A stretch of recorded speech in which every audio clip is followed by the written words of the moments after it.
इस वक्त हम दिल्ली अक़लियती ऑफिस में मौजूद हैं ज़ाकिर खान चेयरमैन के पास। जैसा कि आप जानते हैं कि मॉब लिंचिंग पे जो रोज़ वारदातें होती चली जा रही, अभी कल ही एक वारदात पेश आई है। नोएडा के काजिम अहमद को कुछ जो सेक्टर 37 में जो है बस का इंतज़ार कर रहे थे, उन्होंने उनको रोका, मारा पीटा और उनका गला घोटने की कोशिश की, उनका जो है नाजेबा हरकत की। इस सिलसिले में सर चेयरमैन साहब आपका क्या कहना है? देखिए, जो मॉब लिंचिंग जैसी घटना है और धर्म के आधार पे किसी को मारना पीटना और उसको अपमानित करना, ये कानून के खिलाफ है और कानून इस चीज़ की इजाज़त नहीं देता है हिंदुस्तान के अंदर कि आप किसी के साथ भी धर्म के आधार पर भेदभाव करें। मैं ये कहना चाहूँगा उन सभी लोगों से कि ये हिंदुस्तान है और हिंदुस्तान की आज़ादी के अंदर सब धर्मों ने मिलजुल कर लड़ाई लड़ी थी और अंग्रेज़ों को इस देश से भगाया था। जब देश की आज़ादी की लड़ाई लड़ी जा रही थी, ना उसमें कोई हिंदू था, ना कोई मुसलमान था, ना सिख था, ना ईसाई था, सबने धर्म से उठकर हिंदुस्तानी के नाते अंग्रेज़ों के अत्याचार के खिलाफ ये युद्ध लड़ा था। उस युद्ध के परिणाम स्वरूप हमें आज़ादी मिली। आज उस आज़ादी का ये मजाक उड़ा रहे हैं कुछ असामाजिक तत्व हैं, वो अपने आप को हिंदूवादी बताते हैं, अपने हिंदुत्व को यूँ कहिए कि अपने हिंदुत्व को बढ़ावा देने की बात करते हैं। हिंदू धर्म के अंदर कहीं भी हिंसा की जगह नहीं है।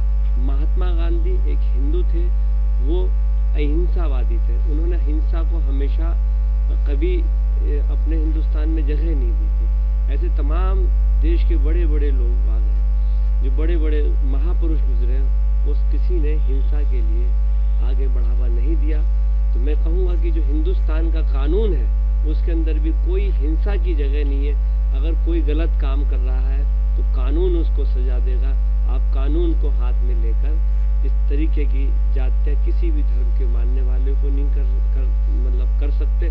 मगर ये देखने में आया है ज़्यादातर, और जिस तरीके की कमीशन के पास में शिकायत आती है, अक़लियत कमीशन के पास, उसमें बड़ी ही अफसोसजनक ये बात है कि धर्म के आधार पर जिस तरीके से मुसलमानों के साथ अत्याचार किया जा रहा है। और कई वीडियो ऐसी वायरल की हैं कि एक तो आप वो पिटाई कर रहे हैं और पिटाई करने के बाद में आप वीडियो वायरल कर रहे हैं। इसका मतलब ये घटना अनजाने की नहीं है, ये सोची समझी साजिश है।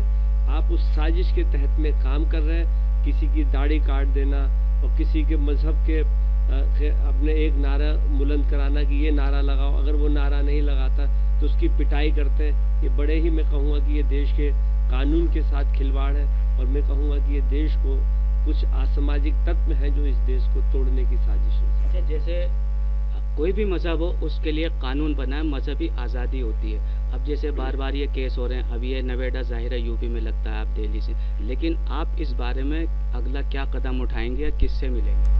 देखिए, मैं अभी इस तरीके की जो घटनाएं होती हैं, आज मैंने उनसे जो यूपी के अल्पसंख्यक आयोग के नवनियुक्त चेयरमैन बने, उनसे भी टेलीफोन पे बात की थी और उनके संज्ञान में भी ये बात मैंने बताई कि इस तरीके से घटना है। उन्होंने भी इस बात का आश्वासन दिलाया कि अगर इस तरीके से यूपी में कोई घटना घटित होती है तो वो सख्त से सख्त कार्रवाई करेंगे और दिल्ली में अगर कोई इस तरीके से घटना घटती है तो हम उसको कानूनी रूप से उसको नोटिस भेजते हैं और संबंधित अधिकारियों से उसका जवाब तलब करते हैं।